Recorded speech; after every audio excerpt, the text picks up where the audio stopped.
ரகசிய வருகையில் உலகம் எப்படி இருக்கும்? இயேசு ரகசியமாக வந்து தன்னுடைய பிள்ளைகளை அழைச்சிட்டு போயிடுறார். அவங்க மத்திய ஆகாயத்தில் இயேசுவை சந்திப்பாங்க. கிறிஸ்தவர்கள் மரித்தவர்கள் முதலாவது எழுந்திருப்பாங்க. அப்போ உலகத்தில் ஆண்டவருடைய பிள்ளைகள், கர்த்தருடைய பிள்ளைகள் இயேசுவை ஏற்றுக்கொண்டு ஆயத்தமானவங்க இருக்க மாட்டாங்க. கிறிஸ்தவங்க இருப்பாங்க, சில ஊழியக்காரங்க கூட இருப்பாங்க, கைவிடப்பட்டவங்க இருப்பாங்க. அதனால் அந்த காலம் எப்படி இருக்கும், அந்த அந்த அந்த அந்த சமயத்தில் உலகம் எப்படி இருக்கும், அதை நீங்கள் தியானிச்சிங்கன்னா ரொம்ப இன்ட்ரெஸ்டிங்காக ஆச்சரியமாக இருக்கும். வசனத்தை நீங்கள் ஆராய்ந்து பண்ணி சிந்தித்து பார்க்கும்போது தான் அதை அறிய முடியும். மத்தேயு 24 37 வசனத்திலிருந்து பாருங்கள். பைபிள் எடுத்துக்கொள்ளுங்க. மத்தேயு 24 37 வசனத்திலிருந்து 44 வசனம் வரைக்கும் இயேசுடைய ரகசியம் வருகை காலத்தில் உலகம் எப்படி இருக்கும், அதன் பிறகு என்ன சம்பவிக்கும், உலகத்தில் எப்படி காரியம் சம்பவிக்கும் என்பதை கொஞ்சம் நம்ம தியானிக்க போகிறோம். முதலாவது பாருங்க, 37 வசனம், மத்தேயு 24:37 பாருங்க. அது புதிய ஏற்பாட்டில் 38வது பக்கம். நோவாவின் காலத்தில் எப்படி நடந்ததோ அப்படியே மனுஷகுமாரன் வரும் காலத்திலும் நடக்கும். என்ன நடந்துச்சு நோவா காலத்தில்? எப்படி எனில், ஜலப்பிரளயத்துக்கு முன்னான காலத்தில் நோவா பேழைக்குள் பிரவேசிக்கும் நாள் வரைக்கும் ஜனங்கள் புசித்தும் குடித்தும் பெண் கொண்டும் பெண் கொடுத்தும் ஜலப்பிரளயம் வந்து அனைவரையும் வாரிக்கொண்டு போக மட்டும் உணராமல் இருந்தார்கள். அப்படியே மனுஷகுமாரன் வரும் காலத்திலும் நடக்கும். ஒரு கூட்ட மக்கள் உணரவே மாட்டாங்க. இயேசு வரப்போகிறார், 2ஆம் வருகை சமீபம், உலகம் முடிய போகுதுன்னா அதை சட்டையே பண்ண மாட்டாங்க, உணரவே மாட்டாங்க. இன்னும் என்னவோ 1000 வருஷம் இந்த உலகத்திலேயே இவங்க வீடு மேலே வீடு வாங்கி கட்டி வாழப்போகிற மாதிரி சிந்தையில் வாழ்வாங்க. நோவாவின் காலத்தில் இருந்ததை போல மக்கள் உலகத்தின் மீதே நாட்டமாக இருப்பாங்க. பணம், காசு, வீடு, பொருள், இந்த உலக காரியத்திலேயே சிந்தையாக இருப்பாங்க. ஆண்டவருடைய வார்த்தைக்கு செவி கொடுக்க மாட்டாங்க, உணர மாட்டாங்க. அப்படிப்பட்ட ஒரு கூட்ட மக்கள் இருப்பாங்க அப்படின்னு ஆண்டவர் சொல்கிறார். அடுத்து, அப்பொழுது 2 பேர் வயலில் இருப்பார்கள். இப்போ ஆண்டவர் வரும்போது சீக்ரெட் கம்மிங், மத்திய ஆகாயத்திலிருந்து ஆண்டவர் நிற்கும்போது, எக்காலம் தொனிக்கும்போது 2 பேர் வயலில் இருப்பார்கள். ஒருவன் ஏற்றுக்கொள்ளப்படுவான், ஒருவன் கைவிடப்படுவான். வேலை செஞ்சுட்டு இருப்பாங்க. இது பகல் நேரம் இல்லை, வீட்டில் வேலை செஞ்சு இந்த வயலில் வேலை செய்துக்கிட்டு இருப்பாங்க. ஒருவன் ஏற்றுக்கொள்ளப்படுவான், ஒருவன் கைவிடப்படுவான் அப்படின்னு எழுதப்பட்டிருக்கிறாரு. அடுத்து பாருங்கள், 2 ஸ்திரீகள் இயந்திரம் அரைத்து கொண்டிருப்பார்கள். அரைக்கிறாரு இந்த மாதிரி திருவள்ளுவர் இதெல்லாம் அரைக்கிற சாயங்காலத்தில் தான் பெண்கள் உட்கார்ந்து இந்த மாவு அரைக்கிறது, இந்த வேலையெல்லாம் செய்வாங்க. அது ஒருத்தி ஏற்றுக்கொள்ளப்படுவாள், ஒருத்தி கைவிடப்படுவாள். இன்னொரு சுவிசேஷத்தில் 2 பேர் படுக்கையில் இருப்பாங்க. ஒருத்தர் ஏற்றுக்கொள்ளப்படும், ஒருத்தர் கைவிடப்படுவாங்க. அது இரவு நேரம், ராத்திரி தூங்குகிற நேரம். இது பெண்கள் வேலை செய்கிற நேரம், மாலை நேரம். எந்திரம் அரைத்து இந்த வீட்டு வேலை செய்கிற சாயங்காலத்தில் தான் அந்த மாதிரி வேலையெல்லாம் செய்வாங்க. மாவிடிக்கிறது, இந்த மாதிரி அரைக்கிறது, இந்த வேலைகளை செய்வாங்க. வயலில் இருக்கிறது காலை நேரத்தில், வயலில் போய் பகல் நேரத்தில் வேலை செய்வாங்க. அப்போ பகலில், சாயங்காலம், ராத்திரி. ஏன் அப்படி சொல்லப்பட்டிருக்கு? ஆண்டவர் சொல்கிறாருன்னா, இயேசு வரும்போது உலகம் உருண்டையாக இருக்கிறதுனால சில தேசங்களில் அது பகல் நேரமாக இருக்கும், சில தேசங்களில் அது சாயங்கால நேரமாக இருக்கும், சில தேசங்களில் அது இரவு நேரம் தூங்கி கொண்டு இருப்பாங்க. அப்போ இயேசு வரும்போது ஒரு தேசத்தில் பகல், ஒரு தேசத்தில் சாயங்காலம், ஒரு தேசத்தில் இரவு நேரம். அதைத்தான் ஆண்டவர் குறிப்பிடுகிறார். 2 பேர் வயலில் இருப்பாங்க. ஒருத்தர் ஏற்றுக்கொள்ளப்படுவான், ஒருத்தன் கைவிடப்படுவான். 2 பெண்கள் உட்கார்ந்து திரியல் அரிச்சு கொண்டு இருப்பாங்க. பாருங்கள், 2 பேர் எந்திரம் அரைத்து கொண்டு இருப்பாங்க. ஒருத்தி ஏற்றுக்கொள்ளப்படுவாள், ஒருத்தி கைவிடப்படுவாள். 2 பேர் படுக்கையில் தூங்கிட்டு இருப்பாங்க. ஒருத்தர் ஏற்றுக்கொள்ளப்படுவாங்க, ஒருத்தர் கைவிடப்படுவாங்க. அப்போ ஆண்டவர் 2 பேரில் ஒருத்தர் தான் ஏற்றுக்கொள்வாரா? எதற்காக சொல்லப்பட்டு இருக்கிறது? யார் ஏற்றுக்கொள்ளப்படுவா, யார் கைவிடப்படுவா? ரட்சிக்கப்பட்டு பரிசுத்தாவின் அபிஷேகம் பெற்று வருகைக்கு ஆயத்தமாக இருக்கிறவங்க ஏற்றுக்கொள்ளப்படுவாங்க. வருகைக்கு ஆயத்தம் இல்லாதவங்க, கிறிஸ்தவங்களாக இருந்தாலும், பைபிள் வாசிக்கிறவங்களாக இருந்தாலும், ஜெபிக்கிறவங்களாக இருந்தாலும், சர்ச்சுக்கு போகிறவங்களாக இருந்தாலும், ஊழியக்காரராக இருந்தாலும் கூட வருகைக்கு ஆயத்தம் இல்லாதவர்கள் கைவிடப்பட்டு விடுவார்கள். நல்லா அறிந்து கொள்ளுங்க. ஆயத்தமாக இருக்கிறவங்க எடுத்துக்கொள்ளப்படுவாங்க, ஆயத்தம் இல்லாதவங்க கைவிடப்பட்டுருவாங்க, இந்த உலகத்திலேயே இருந்து விடுவார்கள். அப்போது இதை இயேசு சொல்கிறார். இப்போ அடுத்து கவனிங்க, மற்ற 24:42 பாருங்கள். 42 44 நல்ல கவனிங்க வசனம். இயேசு 2ஆம் வருகை பற்றி சொன்ன முக்கியமான காரியம். இப்போ வருகையின் காலத்தில் இருக்கிற தேவ பிள்ளைகள், குட்டி பிள்ளைகள் கூட நல்ல வசனத்தை கவனிங்க. மற்ற 24:42 44 உங்கள் ஆண்டவர் இன்ன நாளிகளே வருவார் என்று நீங்கள் அறியாதிருக்கிறபடியால் விழித்திருங்கள். இயேசு ஒரு வார்னிங் கொடுக்கிறார். நீங்கள் வருகையில் காணப்படணுமானா விழித்திருங்கள். எப்போ அவர் வருவார் என்று உங்களுக்கு தெரியாது. என்றைக்கு வருவார் யாருக்கும் தெரியாது. மோகன்லாஸுக்கும் தெரியாது, எந்த தீர்க்கதரிசிக்கும் தெரியாது, எந்த ஊழியக்காரருக்கும் தெரியாது, இயேசுவுக்கே தெரியாதுன்றார். பிதா ஒருவர் தவிர வேறு யாரும் அதை அறிய மாட்டார்கள். கர்த்தர் வெளிப்படுத்திட்டாரு, இந்த தேதியில் வருவார், இங்கே வருவார்னு யாராவது சொன்னால் நம்பாதங்க, தயவு செய்து ஜாக்கிரதையாக இருங்க. ஆனால் ஆண்டவர் சொல்லார், விழிப்பாக இருங்க. எனி டைம் இயேசு வரலாம், ஆனால் நீங்கள் விழிப்பாக இருங்கள். அது பகலில் இருக்கலாம், சாயங்காலத்தில் இருக்கலாம், நடுராத்திரில் வரலாம். எனி டைம் அந்த எக்காலம் தொனிக்கலாம், இயேசு வரலாம். அது நீங்கள் எப்பவும் ஆயத்தமாக இருங்க என்பதாகத்தான் ஆண்டவர் விழித்திருங்கள். அடுத்த 43ஆம் வசனம் பாருங்கள். திருடன் இன்ன ஜாமத்தில் வருவான் என்று வீட்டு எஜமான் அறிந்திருந்தால் அவன் விழித்திருந்து தன் வீட்டை கண்ணமிட ஒட்டான் என்று அறிவீர்கள். திருடன் இன்ன ஜாமத்தில் வருவான், 2 மணிக்கு வரேன்னு சொல்லியிருக்கான், 3 மணிக்கு வரேன்னு சொல்லியிருக்கான்னா நீங்கள் காத்திருந்து நீங்கள் காத்துக்கொள்வீங்க, கண்ணமிட ஒட்ட மாட்டீங்க. நீங்கள் நினையாத நாளிகையிலே மனுஷகுமாரன் வருவார், ஆதலால் நீங்கள் ஆயத்தமாயிருங்கள். அது 2 காரியம், விழித்திருங்கள், ஆயத்தமாருங்க. தெய்வம் உங்களை பார்த்து தான் ஆண்டவர் சொல்கிறார், என்னை பார்த்து சொல்கிறார், என் பிள்ளைகளே என்னுடைய வருகை ரகசியம். ஒரு திருடன் எப்படி ரகசியமாய் வருவானோ அதே மாதிரி சீக்ரெட் கம்மிங். இயேசு கிறிஸ்துவுடைய முதல் வருகை சீக்ரெட் கம்மிங். உலகத்தில் வரமாட்டார், மத்திய ஆகாயத்தில் வந்து நிற்பார். தேவ எக்காலம் துணிக்கப்படும். அந்த எக்கால சத்தை எல்லாருக்கும் கேட்காது. யார் யார் இயேசுடைய வருகைக்கு ஆயத்தமாக இருக்கிறாங்களோ அவரை இரட்சகராக ஏற்றுக்கொண்டு அவருடைய இரத்தத்தினால் கழுவப்பட்ட அனுபவத்தோட யார் யாருடைய பெயர் ஜீவ புஸ்தகத்தில் எழுதப்பட்டிருக்கிறதோ வருகைக்கு ஆயத்தமாக இருக்கிறாங்களோ அவங்க காதலை மட்டும் அந்த எக்கால சத்தம் துணிக்கும். உடனே கண்ணிமை நேரத்தில் அவங்க மறுரூபமாகிடுவாங்க, இந்த பூமியில் மறைஞ்சிருவாங்க, மாகாயத்தில் மத்திய ஆகாயத்தில் இயேசுவோடு இருப்பாங்க. அதான் வசனம் சொல்லுகிற காரியம். அதனால் எந்த நாள் எந்த நேரத்தில் இந்த மனுஷகுமாரன் வருவார் உங்களுக்கு தெரியாது. அதனால் ஆயத்தமாக இருங்க. எல்லா டைம், பகலில் இருக்கலாம், சாயங்காலத்தில் இருக்கலாம், இரவு நேரத்தில் இருக்கலாம், எனி டைம் இஸ் கம். ஆண்டவருடைய வருகை எந்த நேரத்தில் சம்பவிக்கலாம். இன்றைக்கி இருக்கலாம், நாளைக்கு இருக்கலாம், அடுத்த வாரம், அடுத்த மாதம், அடுத்த வருஷம், யாருக்கும் தெரியாது. ஆனால் எப்பவும் நம்ம விழிப்பாக இருக்கணும், ஆயத்தமாக இருக்கணும். அப்போ இந்த வருகைக்கு இது ஆயத்தப்படுகிற ஒரு காலம்.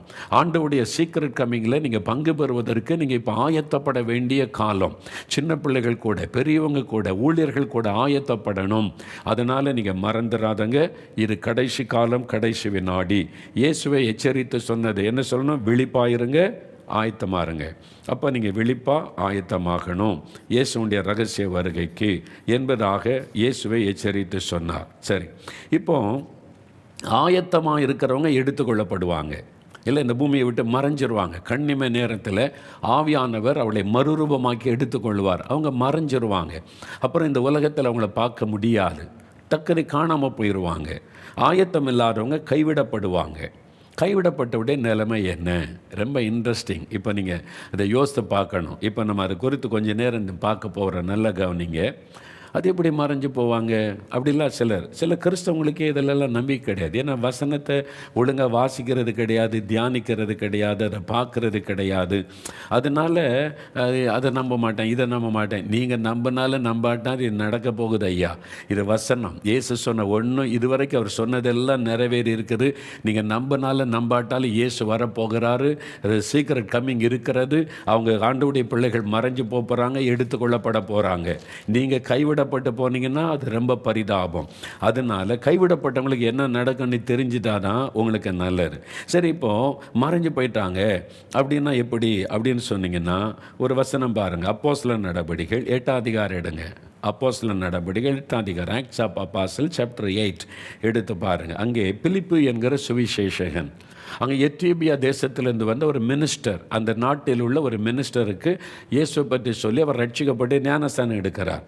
அவர் ஞானஸ்தானம் எடுத்த உடனே நீங்கள் பாருங்கள் 39ஆம் வசனம், அப்போஸ்தலர் 8:39, அவர்கள் தண்ணீரிலிருந்து கரை ஏறின பொழுது பிலிப்பு தண்ணீருக்குள்ளே இறங்கி அவருக்கு முழுக்க ஞானஸ்தானம் கொடுக்கிறார். மந்திரிக்கு, மினிஸ்டர், எத்தியோப்பியா தேசத்து மினிஸ்டர். 2 பேரும் தண்ணீரிலிருந்து கரையேறின உடனே கர்த்தருடைய ஆவியானவர் பிலிப்பை கொண்டு போய்விட்டார். வசனம் சொல்லுது, கர்த்தருடைய ஆவியானவர் பிலிப்பை கொண்டு போய்விட்டார், மந்திரி அப்புறம் அவனை காணாமல். நல்ல வசனத்தை தியானிங்க. அதனால தான் வசனத்தை வாசித்தா சிந்திக்கணும், ஆராய்ந்து பார்க்கணும். மந்திரி அவனை காணாமல் அப்படின்னா என்ன அர்த்தம்? 2 பேரும் தண்ணி குழந்து வெளியே வர்றாங்க, திடீர்னு பிலிப்பு மறைஞ்சிட்டார், பிலிப்பை காணோம். இப்போ அவர் நடந்து போயிருந்தால் பார்க்க முடியும், என்ன அந்த ஆள் ஓடுகிறான் என்னை விட்டுட்டு போகிறான்னு சொல்லி. இல்லை, திரும்பி இவங்க எங்கேயும் பார்க்குறாரு, காணும், பிலிப்பை காணவில்லை. அதை தான் வசனம் சொல்லுது, அவனை காணாமல். ஏன்? ஆவியானவர் பிலிப்பை கொண்டு போய்விட்டார், மறைச்சிட்டார், அவனை ஆவிக்குள்ளாக்கி விட்டார். அப்போ மறைந்து விட்டான் பிலிப்பு. இதுதான் 2ஆம் வருகையில் நடக்க போகுது. சீக்ரெட் கம்மிங்கில் உங்கள் வீட்டுக்குள்ளே இருக்கிற சிலர் மறைஞ்சிருவாங்க, குட்டி பிள்ளைகள் மறைஞ்சிருவாங்க. தெரியுமா உங்களுக்கு? நீங்கள் வருகைக்கு ஆயத்தமாக இருந்தீங்கன்னு வைங்க, குட்டி பிள்ளைகள் நீங்கள் மறைஞ்சிருவீங்க இந்த உலகத்தில். ஆனால் மத்தியாகத்தில் இயேசுவோடு இருப்பீங்க, இயேசுவை பார்ப்பீங்க, உங்களுக்கு பெரிய சந்தோஷமாக இருக்கும். தேவதூதர்களோட இயேசு வந்து நிற்பார், பரிசுத்தவான்களோட உங்களுக்கு பெரிய மகிழ்ச்சியாக இருக்கும். மறைஞ்சிருவாங்க கண்ணிமை நேரத்தில். இதான் 1 கொரிந்தியர் 14 அதிகாரத்தில் எழுதப்பட்டிருக்கிறாரு. ஒரு கண்ணிமை நேரத்தில் மறைந்து தேவனோடு இருப்போம் என்பதாக சொல்லப்பட்டு இருக்கிறாரு. அது வசனத்தில் பாருங்க. அப்புறம் பிலிப்பு ஆசோத்திலே காணப்பட்டு, வனாந்தரத்தில் காணாமல் போயிட்டாரு, ஆசோத்தில் வந்து காணப்படுகிறார். அப்போது அங்கே மறைஞ்சவர் ஆசோத்துன்ற பட்டணத்தில் வந்து எல்லாருக்கும் வெளிப்படையாக தெரிகிறார். பூமியில் மறைஞ்சு போனவங்க மத்திய ஆகாயத்தில் இயேசுவோடு இருப்பாங்க. அதுதான் நடக்க போகுது. இது ஆவியானவர் செய்கிற காரியம். அதனால தான் பரிசுத்த ஆவியை பெற்றுக்கொள்ளுங்க, ஆவியில் நிரம்பி ஜோமனுங்கள்லாம் சொல்ல காரணம் அதுதான். நிறைய பேர் அந்த உணர்வே இல்லாமல் நம்ம நினச்சதான் நம்ம தான் இதான் கரெக்டுன்னு நம்ம வாழ்ந்து கொண்டு இருக்கிறோம். வசனத்துக்கு நேராக திரும்புங்க. ஏன் அபிஷேகம் பெறணும்? பரிசுத்த ஆவியானவர் தான் உங்களை மறுரூபமாக்கி உங்களை மறைய பண்ணி கொண்டு போய் சேர்க்கிறவர். அப்போ அபிஷேகம் வரலன்னா வாஞ்ச இருக்குதா? நீங்கள் அபிஷேகத்துக்கு வாஞ்ச தாகமாவது உங்களுக்கு இருக்கணும். அது குறை சொல்லி கொண்டு இருந்தால் ரொம்ப கஷ்டம். நீங்கள் வாஞ்சியோடு இருந்தால் அந்த நேரம் உங்களை அபிஷேகம் பண்ணி ஆவியானவர் மறுரூபமாக்கி எடுத்துக்கொள்ளுவார். அப்போது ஆயத்தமாக இருக்கிறவங்கெல்லாம் இயேசுவோட மத்தியாகத்தில் போயிடுவாங்க. கைவிடப்பட்டவங்க மட்டும்தான் பூமியில் இருப்பாங்க. இந்த கைவிடப்பட்டவங்களுடைய நிலைமை என்ன? கொஞ்சம் சிந்திச்சு பாருங்களேன். வருகைக்கு ஆயத்தமாக இருக்கிறவங்க உலகம் முழுவதிலும் இருக்கிறவங்க மறைஞ்சிருவாங்க, பூமியில் காணாமல் போயிடுவாங்க, கண்ணிமை நேரத்தில் மறைஞ்சிருவாங்க. ஆவியானவர் மறுரூபமாக்கி எடுத்துக்கொள்ளுவார். அப்போ என்ன நடக்கும்? உதாரணத்துக்கு 2 பேர் பைக்கில் போகிறாங்கன்னு வைங்க, ரோட்டில் போயிட்டுருக்காங்க. பைக்கை ஓட்டுற ஆள் ரட்சிக்கப்பட்டு அபிஷேகமிட்டு வருகைக்கு ஆயத்தமாக இருந்தார்னா என்ன நடக்கும்? அவர் மறைஞ்சிருவார், ஆண்டவர் எடுத்துக்கொள்ளுவார். ஆள் இல்லாமல் பைக் ஓடி என்ன ஆகும்? விபத்து.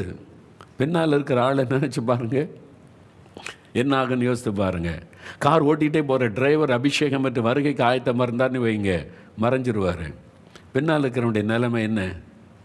லாரி டிரைவர், பஸ்ஸு டிரைவர், ட்ரெயினை ஓட்டுகிற விமானி, அவர் ரட்சிக்கப்பட்டு அபிஷேகம் பெற்று வருகைக்கு ஆயத்தமாக இருந்தார்னு வைத்துக்கொள்ளுங்க, அவர் மறைஞ்சிருவார். என்ன நடக்கும்? எத்தனை விபத்து நடக்கும், ரோடுகளில் எத்தனை காரியம் நடக்கும், சிந்திச்சு பாருங்கள். அப்போ ஆண்டவருடைய வருகையில தான் நடக்க போகிறாரு. பூமியில் நடக்கிற காரியம் இதுதான். நீங்கள் கொஞ்சம் யோசித்து சிந்தித்து பார்க்கணும். வசனத்தை சிந்தியுங்கள் தான் சொல்கிறார். வாசிக்கிறவன் சிந்திக்க கடவன். நம்ம சிந்திக்காமல் இருக்கிறது தான் இன்றைக்கி கிறிஸ்தவனுடைய பிரச்சனையே. வசனத்தை சிந்திச்சே பார்க்கறது இல்லை. நம்ம இஷ்டப்படி நாமளை பைபிள் வாசிக்கிறோம், ஜெபிக்கிறோம், நினச்சிட்டே போகிறோம். வசனத்தை சிந்திங்க. அப்போ யோசித்து பாருங்கள் என்ன நடக்கும். எத்தனை மரணம், எத்தனை விபத்துகள் நடக்கும். பூமியே ஒரு கலவரமாய் மாறிவிடும். இங்கே மட்டும் இல்லை, அமெரிக்காவில், கனடாவில், ஆஸ்திரேலியாவில், நியூசிலாந்தில், சீனாவில், ரஷ்யாவில், எல்லா தேசத்திலுமே இது நடக்கும். எல்லா தேசத்திலும் ரட்சிக்கப்பட்டு அபிஷேகம் பெற்று வருகைக்கு ஆயத்தமானவங்க எல்லாம் பறந்துருவாங்க, காணாமல் போயிடுவாங்க. மத்திய ஆகாயத்தில் இயேசுவோடு இருப்பாங்க. ஆவியானவர் அவளை கண்ணிமை நேரத்தில் கொண்டு போயிடுவார். மற்றவங்க எல்லாம் அங்கே என்ன பண்ணுவாங்க, எப்படி இருப்பாங்கன்னு யோசித்து பாருங்கள். விபத்துகள் உண்டாகும், நிறைய விபத்துகள். வண்டி ஓட்டிகிட்டு போகும்போது காணாமல் போயிடுவாங்க. இல்லை யோசிச்சு பாருங்க. பஸ் ஓட்டிகிட்டே போவார், எல்லாம் தூங்கிட்டு இருப்பாங்க. டிரைவர் அபிஷேகம் பெற்று அவர் வரைக்கும் ஆயத்தம் வந்தால் டிரைவர் போயிடுவார். பஸ் எங்கே போய் நிற்கும்? எத்தனை விளைவுகள். பூமியில் நடக்கிற காரியங்கள் பயங்கரமாக இருக்கும். அதனால தான் அந்த நாளை விரும்புகிறவனுக்கு ஐயோ என்று இயேசு சொன்னார். அந்த நாளை விரும்பாதங்க, அந்திகிறிஸ்து ஆட்சியில் பூமியில் இருக்கணும் என்று விரும்பாதங்க, ரகசிய வருகையில் போயிடணும், எப்படியாவது நான் இயேசுடைய ராஜ்யத்தில் போயிடணும். நீங்கள் ஜாக்கிரதையை ஆயத்தப்படணும். இல்லாட்டினா உங்களுடைய நிலைமை பரிதாபம். அறிந்து கொள்ளுங்கள், பயங்கர விபத்துகள் ஏற்படும். அடுத்தது என்ன நடக்கும்னா, உங்கள் வீட்டில் ரட்சிக்கப்பட்ட அபிஷேகம் பெற்றால் காணாமல் போயிடுவாங்க. சின்ன குட்டி பிள்ளைகள் காணாமல் போயிடுவாங்க. எல்லாரும் வீட்டிலையும் தேடுவாங்க, என் பிள்ளைங்க தான் இருந்துச்சு காணுமே, என் மனைவியை காணும், வீட்டில் சமையல் செய்து கொண்டு தான் காணும். கணவர் தேடுவார், இவர் தண்ணி அடிக்கிறாள், இவர் போகலை. தண்ணி அடிக்கிறாள் இப்படி பல்லத்து போக முடியும்? குடிக்கிறாள், சர்ச்சுக்கு போகலாம், காணி கொடுக்கலாம், கல்ற தோட்டத்தில் இடம் இருக்கலாம், பரலோகத்தில் இடம் இருக்குதா? சர்ச்சில் பேர் இருக்கலாம், சங்கம் கொடுத்தேன்னு பேர் இருக்கலாம், ஜீவபுஸ்தகத்தில் பேர் இருக்குதா? நிலைமை பரிதாபம். மனைவி காணாமல் போயிடும், அவங்க பரலோகத்துக்கு போயிடுவாங்க, பிள்ளைகள் போயிடுவாங்க. சில குடும்பத்தில் கணவன் மட்டும் அலைந்து கொண்டிருப்பான், அப்படியே எங்கே மனைவியை காணும், பிள்ளைகளை காணும். யோசித்து பாருங்களேன், அந்த நாளை எப்படி இருக்குன்னு கற்பனை பண்ணி பாருங்கள். ஒவ்வொரு வீட்லேயும் இதை நடக்கும், ஒவ்வொரு தேசத்துலையும் இதை நடக்கும். நிறைய பேர் இயேசுவை ஏற்றுக்கொண்டவங்க எல்லாம் போயிடுவாங்க, மற்றவங்க அழுதுகிட்டே தேடுவாங்க. போலீஸ் ஸ்டேஷனில் போனால் அவ்வளோ பேரும் போயிடுவேன், எங்கள் வீட்டில் 2 பேரை காணும், எங்கள் வீட்டில் 4 பேரை காணும், எங்கள் வீட்டில் அவங்கள காணும், இவங்களை காணும், எல்லாம் தேடுவாங்க.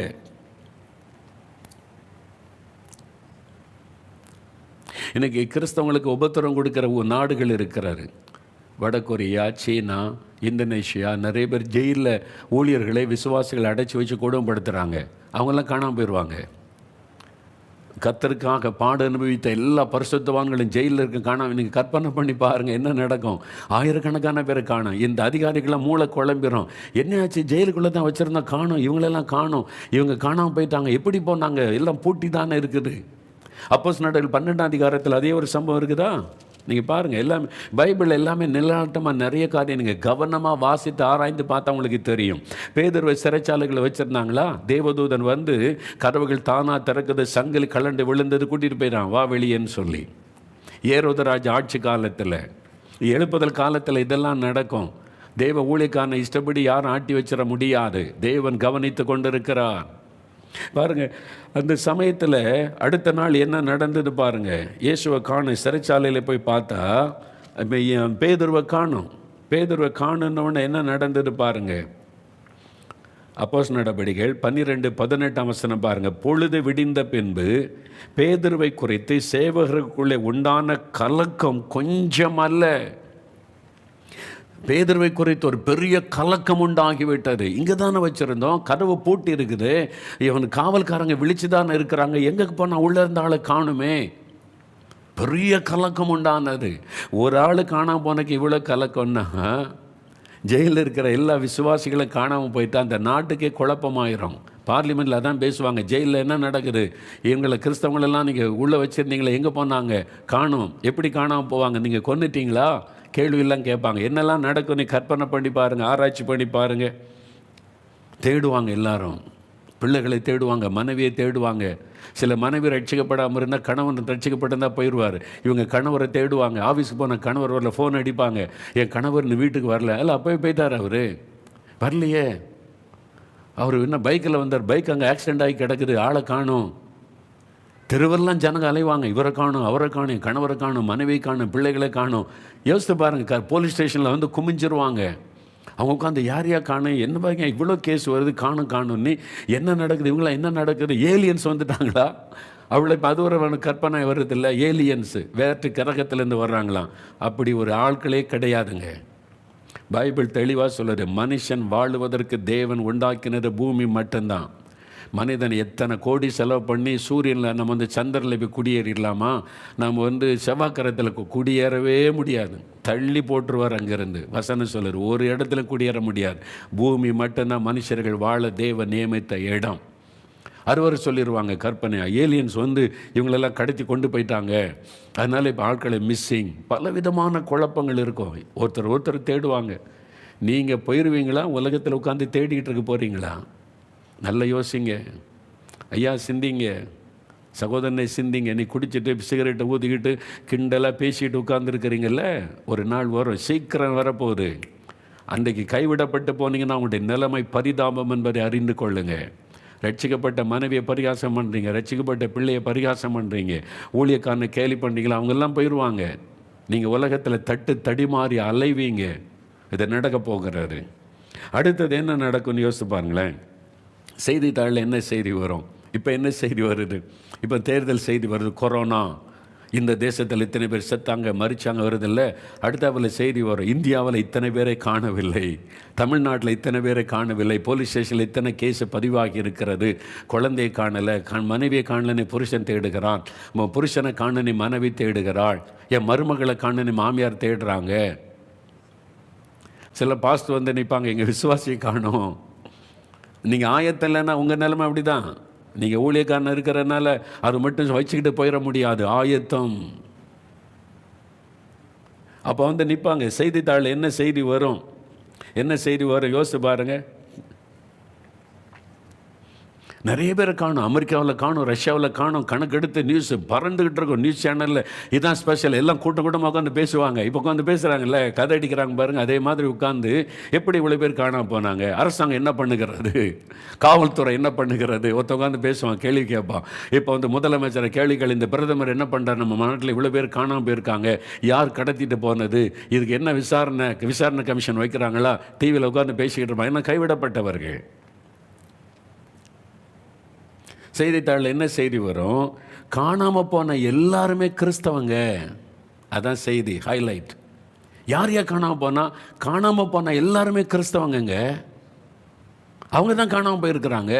இந்த செய்தி தான் உலகத்தை கலங்க பண்ணும். காணாமல் போனோம், ரஷ்யாவில், அமெரிக்காவில், சீனாவில் காணாமல் போன எல்லாருமே கிறிஸ்தவங்க. பைபிள் வாசிக்கிறவன், ஜெபிக்கிறவன், அவங்கள தான் காணும்.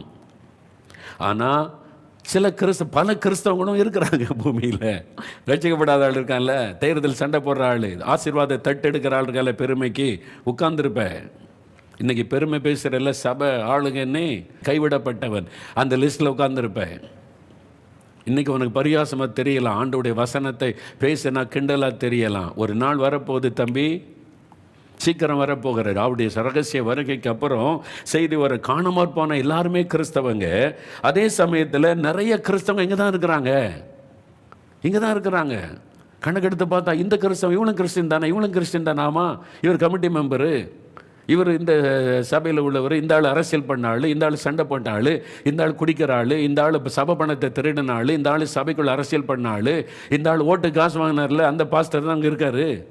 ஓட்டு காசு வாங்குற கிறிஸ்தவர் பாஸ்டர் நீங்கள் பரலம் போக முடியாது, போயிட முடியுமா நினைக்கிறீங்களா? நீங்கள் ஓட்டுக்கு காசு வாங்கிட்டு ஏமாற்றிட்டு ஒரு சாப பணத்தை கை நீட்டு வாங்கிட்டு நீங்கள் இயேசுடைய ரகசிய வேரில் போயிடலான்னு நினைக்கிறீங்களா? யோசிங்க, வசனத்தை தியானம் பண்ணுங்க, என்ன நடக்க போகிறது என்று. நிறைய பேர் ரெண்டாம் வருகை பற்றி சிந்திக்கிறதே இல்லை. சிந்திச்சா பயம் வந்துடும், நம்மெல்லாம் பரிசுத்தமாயிடும்னு நிறைய பேர் அதுக்கு இடம் கொடுப்பதில்லை. இஷ்டப்படி வாழ நினைப்பேன், ஜாலியாக ஆடணும், டான்ஸ் ஆடணும், ஏசுன்னா அப்படி கொண்டாடுங்கன்னு தப்பான காரியத்தை சொல்லி கொண்டு இருக்கிறாங்க. சரியானது இயேசு சொல்லுகிறார். இயேசு சொன்னார், எச்சரிக்கையாருங்க, விழிப்பாருங்க, ஆயத்தமாருங்க, சிந்திங்கன்னு சொன்னவர் இயேசு. இயேசுவின் வார்த்தைக்கு கவனம் செலுத்துங்க. என்னை ஏமாத்துற ஆளுக்கு பின்னால் போனீங்க, ஆயத்தமானவங்களாம் போயிடுவாங்க, நீங்கள் இங்கே தான் இருப்பீங்க. அப்புறம் விசில் அடிச்சுக்கிட்டு இந்த டான்ஸ் ஆடிக்கிட்டு இருப்பீங்க. அந்திகரிசு வருவான், முத்தரையை போடும்படிக்கு வருவான், அறிந்து கொள்ளுங்க. நிறைய கிறிஸ்தவங்களை பேட்டி எடுப்பாங்க. இப்போ பேட்டி யார் எடுப்பாங்க? கிறிஸ்தவங்க தான் காணாமல் போயிட்டாங்க. என்னங்க ஆச்சு, என் கணவர் காணாமல் போயிட்டாருங்க, என் மனைவியை காணுங்க, பிள்ளைகள் காணும் அப்படின்னா என்ன நினைக்கிறீங்க? என்ன நடந்துன்னு தெரிலங்க. ராத்திரி பார்த்து காலையில் எழுமனா என் கணவரை காணும், மனைவியை காணும், பிள்ளைகளை காணும், என்னாச்சுன்னு தெரியலங்க அப்படின்னா. அப்போ எல்லாரும் கிறிஸ்தவங்க சொல்கிறாங்க இவங்களை காணும் அவங்கள காணும் அப்படின்னா பைபிளில் இருக்குது. இயேசு கிறிஸ்துவோட ரகசிய வருகை.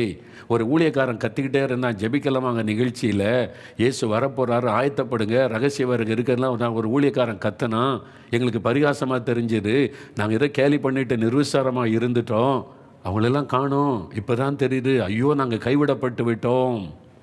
நிறைய பேர் அழுதுகிட்டே பேட்டி கொடுப்பீங்க. நீங்கள் அப்படி இருக்க போகிறீங்களா அல்லது வருகையில் காணப்பட போகிறீங்களா? யோசித்து பாருங்கள். நீங்கள் உட்காந்து பேட்டி கொடுக்குற ஆளாக இருக்க போகிறீங்களா? கிறிஸ்தவங்களை தான் பேட்டி எடுப்பாங்க, ஊழியக்காரங்க பாஸ்டர் வந்து பேட்டி எடுப்பாங்க. என்ன பைபிளில் சொல்லியிருக்கிறாமே, இயேசு வரும்போது இப்படி மறைஞ்சிடணும். ஆமாம், அப்போ நீங்கள் ஏன் மறையலை? என்ன பதில் சொல்லுவீங்க? யோசித்து பார்த்தீங்களா என்னைக்காவது? நடுக்கம். இதெல்லாம் யோசித்தா தான் ஒரு பயம் வரும். நம்மளை ஆயத்தப்படணுமே ஆண்டவரே. அதனால தான் சாரோல ராஜம்மா பாட்டு எப்படியாகிலும் நம்முடைய வருகையில் காணப்படணும். அவங்க பாட்டு எழுதுனாங்க, அந்த ஏக்கம், எப்படியாவது நம்முடைய வருகையில் காணப்பட்டணும் ஆண்டவரே. ஜாக்கிரதையா உங்களை மனம் திரும்பி வருகைக்கு ஆயத்தப்படுங்க. அந்த நாள் முடிஞ்சிட்டு அவனுடைய நிலைமை பரிதாபம், கைவிடப்பட்டவனுடைய நிலைமை பரிதாபம். யோசித்து கொள்ளுங்க. என்ன அன்றைக்கி ஊழியக்காரங்க கிறிஸ்தவங்கள தான் பேட்டி எடுப்பாங்க, மற்றவங்களுக்கு அந்த நம்பிக்கை கிடையாதுல்ல. மற்றவங்க அவங்க பக்தியாக அதை செஞ்சுக்கிட்டே இருப்பாங்க. ஆனால் நமக்கு தான் தெரியும் இது இயேசுடைய 2ஆம் வருகை, ரகசிய வருகை, இனிமேல் வரப்போகிறது பயங்கரமான காலம் என்பது. இப்போ பெயர் கிறிஸ்தவனுடைய நிலைமை என்ன? இந்த கைவிடப்பட்டுருவாங்கல்ல, பெயருக்கு கிறிஸ்தவங்களாக இருந்து அவங்க நிலைமை என்ன? இப்போ அவங்களுக்கு உண்மை தெரிஞ்சிடும். இந்த ஊழியக்காரர் ஒரு நாள் கத்தினாரு, நிறைய ஊழியக்காரங்க பாஸ்டர்லாம் கத்தி 2ஆம் வருகை ஆயத்தப்படுன்னு சொன்னாங்களே, இந்த ஊழியக்காரங்கள்லாம் பேசினாங்களே, வருகை சமீபம் ஆயத்தப்படுன்னு இந்த ஊழியக்காரர் அந்த ஊழியக்காரர் இந்த பாஸ்டர் எங்கள் சபை பாஸ்டர் கூட சொன்னாரே, நான் கேட்கலையே, அழுவாங்க. நான் ரட்சிப்பை பற்றி கவலையிட்டு போயிட்டேனே, ஐயோ அதை கொத்து சிந்திக்காமல் போயிட்டேனே. நிறைய பேர் அழுவாங்க, கண்ணீர் வடிப்பாங்க. ஊழியக்காரனுக்கு எதிர்த்து நின்றவங்க, உண்மை ஊழியர்களை விசுவாசிகளை கேலி செய்தவர்கள் வெட்கப்பட்டு வேதனைப்பட்டு நிற்பாங்க. இன்றைக்கி உண்மையான ஊழியக்காரங்களை பரிகாசம் பண்ணுறீங்களே, அப்புறம் எல்லாம் டூப்ளிகேட் தான் இருக்கும். இந்த உலகத்தில் பிசாசுக்கு துணை போனவர்கள், வெறும் பணத்துக்காக உலக காரியத்திற்காக தங்களை விற்று போட்டவர்கள். யோசித்து பாருங்கள். அப்போ நிலைமை என்ன? வெட்கப்பட்டு நிற்பாங்க. நீங்கள் ஏன் போகல? நீங்கள் போகலையா? நீங்கள் சர்ச்சில் முக்கியமான ஆள் இல்லை, நீங்கள் கூட போகலையா? என் மனைவி போயிட்டாங்க, என் மனைவியை காணுங்க, பிள்ளைகள் போயிட்டுங்க. நீங்கள்? நான் பைபிள் வாசிக்கிறதில்ல, ஜெபிக்கிறது இல்லை, நான் போய் சர்ச்சில் அரசியல் தான் பண்ணிக்கிட்டு இருந்தேன், ஏதாவது பெரிய ஊழியமாக நினச்சி பெருமையாக பண்ணிக்கிட்டு இருந்தேன். குடும்ப பெருமை பேசுகிறீங்களா சர்ச்சில் போய்? ஏன் குடும்பம், நான் கட்டின ஆலயம் தெரியுமா? கைவிடப்பட்டு நிற்பீங்க, வெட்கப்பட்டு நிற்பீங்க. அன்றைக்கி உங்களுடைய நிலைமை என்ன? யோசித்து பாருங்கள். பேட்டி எடுப்பாங்க, உண்மையான கிறிஸ்தவங்களாம் போயிட்டாங்களாமே, அப்போ நீங்கள் கேட்பாங்களே உங்கள்கிட்ட, எந்த மூஞ்சை வச்சு நீங்கள் பேட்டி கொடுப்பீங்க? யோசிங்க. இயேசு சொல்கிறார், வாசிக்கிறவன் சிந்திக்க கடவன். இன்னைக்காவது சிந்திங்க, வருகை குறித்து சிந்திங்க, வருகையில் என்ன நடக்கும் என்பதை சிந்திங்க. சிந்திக்கிற கிறிஸ்தவளாக இருங்க. அது மாத்திரம் இல்லை, சில போதகர்கள், சில பிஷப்மார்கள், சில ஊழியக்காரங்க கூட கைவிடப்பட்டுருவாங்க. ஆயத்தம் இல்லாதவங்க. அங்கே இயேசு எக்காலம் ஊறும்போது பிஷப்மார்லாம் வாங்க நீ கூட போகிறதில்லை, பாஸ்டர்லாம் வாங்க, ஊழியக்கார முழு நேர ஊழியர்லாம் வாங்க கிடையாது. ஆயத்தமாக இருக்கிறவங்க தான் போக முடியும். இந்த உலகத்தில் நீ என்ன வேணாலும் பட்டம் வச்சுக்கிட, ரெவரண்ட், டாக்டர், எத்தனை பட்டம் வேணாலும் போட்டுக்கிடுங்க, அப்போஸ்தலன், தீர்க்கதரிசி, என்ன வேணாலும் போட்டு கொடுங்க. இயேசு வரும்போது தீர்க்கதரிசிலாம் வாங்க, அப்போஸ்தலர்லாம் வாங்க, இந்த பட்டம் பெற்றவங்க ரெவரண்ட், டாக்டர் அப்படிலாம் கூப்பிட போகிறதே இல்லை. எதுவும் அங்கே பலிக்காது. ஆயத்தமாக இருக்கிறவங்க, வருகைக்கு உங்களை ஆயத்தப்படுத்தி கொண்டு நிற்கிறவங்க, அதான் விழிப்பாருங்க, எச்சரிக்கையாருங்கன்னு இயேசு, வஞ்சிக்கப்பட்டு போவாருங்க அப்படின்னு ஆண்டவர், அவங்க தான் போவாங்க. இப்போது கைவிடப்பட்டு ஒரு பிஷப்போ போதகரோ பாஸ்டரோ கைவிடப்பட்டார்னு போங்க, அந்த சபையில் கைவிடப்பட்டிருக்கிற விசுவாசம் என்ன பண்ணுவாங்க? அந்த பாஸ்டர் மேலே, பிஷப் மேலே பயங்கர கோவம் வரும். ஏன் எங்களுக்கு இந்த சத்தியத்துக்குள்ளே சொல்லலை, ஏன் இந்த சத்தியத்துக்குள்ளே நடத்தலை, நீங்கள் எங்களை ஏமாற்றிட்டீங்க, வெறும் காணிக்க காணிக்க காணிக்கன்னு எங்களை காணிக்கையிலேயே நீங்கள் சொல்லி சொல்லி நீங்கள் சத்தியத்தை எங்களுக்கு சொல்லி கொடுக்கல, எங்களை ஏமாற்றிட்டீங்கன்னு ஊழியக்காரங்க மேலே அவங்களுக்கு கோபம் வரும். எல்லாம் கூடி வந்து நிற்பாங்க. ஒன்றால் தான் நான் பரலோகத்துக்கு போகலை, நீ இதை பற்றி சொல்லலையே, நீ டான்ஸ் ஆட தானே சொல்லிக் கொடுத்த, விசில் அடிக்க தானே சொல்லிக் கொடுத்த, பரலோகத்துக்கு போகிறக்கு எப்படி ஆயத்தப்படன்னு சொல்லிக் கொடுத்தியா, நீ பணக்காரனாகணும்னு சொல்லிக் கொடுத்த, பரலோகத்துக்கு எப்படி போகணும், எப்படி இயேசுடைய வருகையில் காணப்படுன்னு சொல்லிக் கொடுத்தியா? அன்னைக்கு வந்து கேட்பாங்க. இதெல்லாம் நடக்க போது பாருங்க, இதெல்லாம் யோசிங்க. இயேசுவே சொன்னார், வாசிக்கிறவன் சிந்திக்க கடவன். அப்போ நிறைய பேர் சமாளிப்பாங்க, நானே தான் போகலையா, அப்புறம் என்ன, நானும் உங்க கூட தானே இருக்கேன், சமாளிக்க தான் முடியும். சிலர் அப்போ மனம் திரும்புவாங்க. அந்த சமயத்தில் சிலர் உணர்ந்து, ஆமாம் கர்த்தர் பேசினார், ஜெபிக்கலாம் வாங்க நிகழ்ச்சியை வச்சு வருஷக்கணக்காக மாத கணக்காக பேசினாரே, வருஷம் முழுவதும் பேசினாரே, ஜெபிக்க சொல்லிக் கொடுத்தாரு, எப்படி விசுவாசிக்கணும்னு சொல்லிக் கொடுத்தாரு, ரட்சிப்பை பற்றி சொல்லிக் கொடுத்தாரு, அபிஷேகத்தை பற்றி சொல்லிக் கொடுத்தாரு, வருகைக்கு ஆயத்தப்படுத்த பற்றி சொல்லிக் கொடுத்தாரு, நான் கீழ்ப்படியாமல் போயிட்டேனே, இனிமேலாவது நான் ரட்சிக்கப்படணும். நீ ஒரு கூட்டம் ரட்சிக்கப்படுவாங்க, ஒரு கூட்டம் மனம் திரும்புவாங்க. அந்தி கிறிஸ்துவின் காலத்தில் கைவிடப்பட்ட நிலைமையில் ஒரு கூட்டம் பேர் மனம் திரும்புவாங்க. இன்னைக்கு அப்போ யோசிப்பாங்க, சொல்லப்பட்ட சத்தியத்தை நினைத்து. அப்போ போதிக்கிறதுக்கு ஆள் இருக்க மாட்டாங்க, உண்மையான ஊழியக்காரங்களாம் போயிடுவாங்கல்ல, அப்போ போதிக்கிறதுக்கு ஆள் இருக்க மாட்டாங்க. அப்போ தான் புஸ்தகத்தை தேடுவாங்க. மோகன்லால் இந்த புஸ்தகத்தெல்லாம் அறிமுகப்படுத்தினாரு. டிவியில் தேடுவாங்க, வாட்ஸ்அப்பில் மெசேஜை தேடுவாங்க. ரட்சிக்கப்பட என்ன பண்ணணும், வருகைக்கு ஆயத்தப்பட என்ன பண்ணணும், இந்த ஊழியக்காரர் பேசியிருக்கிறார், அந்த ஊழியக்காரர் பேசியிருக்கிறார், இந்த பாஸ்டர் பேசியிருக்கிறார், எங்கே இருக்குது. அப்போ தான் வசனத்தை தேடி அந்த காலத்தில் நிறைய பேர் ரட்சிக்கப்படுவாங்க. ஆனால் அப்பவும் ரட்சிக்கப்படாமல் இருதயத்தை கடினப்படுத்துகிற ஆட்கள் இருப்பாங்க. அப்பவும் மனம் திரும்பாமல் இருதயத்தை கடினப்படுத்தி கொண்டு இருக்கிற ஒரு கூட்டம் கிறிஸ்தவங்க இருப்பாங்க. ஆனால் அந்த காலத்தில் ரட்சிப்பு உண்டு. மனம் திரும்பி, ஐயோ நான் வசனத்தை கேட்காம போயிட்டேனே, ஐயோ நான் எனக்கு எச்சரிப்பு செய்தி சொல்லி ஆயத்தமில்லாமல் போயிட்டேனே, நீ மனம் திரும்பி அந்த சமயத்தில் ரட்சிக்கப்படுறவங்க இருப்பாங்க. அதே சமயத்தில் அவங்க மிகுந்த உபத்திரவத்தை சந்திக்க வேண்டியது வரும். நான் அப்போ ரட்சிக்கப்பட்டு கொள்கிறேன் அப்படி நினைக்கிறீங்களா? அதனுடைய விளைவு என்ன? அது மிகுந்த உபத்திரவத்தை சந்திக்க வேண்டியது வரும். அந்தி கிறிஸ்து காலத்தில் நான் ரட்சிக்கப்பட்டு கொள்கிறேன், அப்போ தான் சிலர் ரட்சிக்கப்படுவாங்கன்னு சொல்கிறீங்கல்ல, அப்போ ரட்சிக்கப்பட்டு கொள்கிறேன்னா அது மிகுந்த உபத்திரவ காலம், ரொம்ப பயங்கரமாக இருக்கும். அந்த காலத்தில் நீங்கள் மிகுந்த உபத்திரவத்தை சந்திக்க வேண்டியது வரும். இப்போ நம்ம ஆண்டவரிடத்தில் சொல்லணும், எல்லாம் எளிமை இல்லைங்க. ஆண்டவரை பார்த்து சொல்லுங்கள், ஆண்டவரே நான் ஒரு நாளும் கைவிடப்பட்டுறக்கூடாது, வருகைக்கு நான் ஆயத்தப்படணும், விழிப்பாக இருக்கணும், என்னை ஆயத்தப்படுத்துங்க, என்னை கிருபை தாங்க, என்னை ரட்சித்துருங்க. இனிமேல் இந்த பாவம் வேண்டாம், பாவம் வேண்டாம் ஆண்டவரே, இந்த ரகசிய பாவம் வேண்டாம், இச்சைகள் வேண்டாம் ஆண்டவரே, ஆண்டவரே என்னை மன்னிச்சிருங்க, ஒப்பு கொடுங்க. ஆயத்தமாக வருகைக்கு நான் ஆயத்தப்படணும், வருகையில் நான் காணப்படணும். ஐயோ நான் கைவிடப்பட்டு விடக்கூடாது, அந்தி கிறிஸ்துவின் ஆட்சியில் நான் இருந்து விடக்கூடாது, அந்த உபத்திரவ காலத்தில் நான் விடப்பட்டு விடக்கூடாது. ஆண்டவரே என்னை ரட்சிங்க. ஜெபிங்க. எல்லாரும் ஜெபம் பண்ணுங்க. 2 நிமிடம் உங்களுக்கு டைம். ஆண்டவரை பார்த்து சொல்லுங்க, ஆண்டவரே என்னை மன்னிச்சிருங்க, ஆண்டவரே என்னை பரிசுத்தப்படுத்துங்க. நான் இந்த மாதிரி துன்மார்க்கமான காரியம், சபையில் போய் இடர்களை உண்டாக்குவது, அரசியல் பண்ணுவது, ஐயோ நான் பெருமையாக பேசி இந்த மாதிரி உங்களுக்கு துக்கத்தை உண்டாக்குவது, இதெல்லாம் எனக்கு மன்னிச்சிருங்க. என் பேரு ஜீவ புஸ்தகத்தில் எழுதப்பட்டிருக்கணும், உம்முடைய வருகையில் காணப்படணும். ஆண்டவரே கிருபை தாரும். ஒப்பு கொடுங்க. மனம் திரும்பி, ஆண்டவரே நான் இன்றைக்கு மனம் திரும்பி ஒப்பு கொடுக்கிறேன், இன்றைக்கு ரட்சிக்கப்பட என்னை ஒப்பு கொடுக்கிறேன், உங்க ரத்தத்தினாலே என்னை கழுவிருங்கன்னு சொல்றவங்க இருதயத்தில் கை வைத்து ஜெபிங்க. இயேசுவே என்னை மன்னியும், இயேசுவே நான் ரட்சிக்கப்படணும், இயேசுவே உங்க ரத்தத்தினால் என் இருதயத்தை கழுவும், உம்முடைய வருகையில் நான் காணப்படணும். ஆண்டவரே எக்காலம் துணிக்கும் பொழுது நான் மறுரூபமாகி மத்திய ஆகாயத்துலமை சந்திக்கணும். அதற்கு என்னை ஒப்பு கொடுக்கிறேன். என்னை ஆயத்தப்படுத்தும், என்னை பரிசுத்தப்படுத்தும், என் அக்கிரமங்கள் மீறுதல்கள் பாவங்களை மன்னியும். ஆண்டவரே நான் எச்சரிக்கையா இருக்கணுமே, ஆண்டவரே நான் எச்சரிக்கையா இருக்கணுமே, விழிப்பா இருக்கணுமே, உம்முடைய வருகையில காணப்படணுமே. கிருபை தாங்க.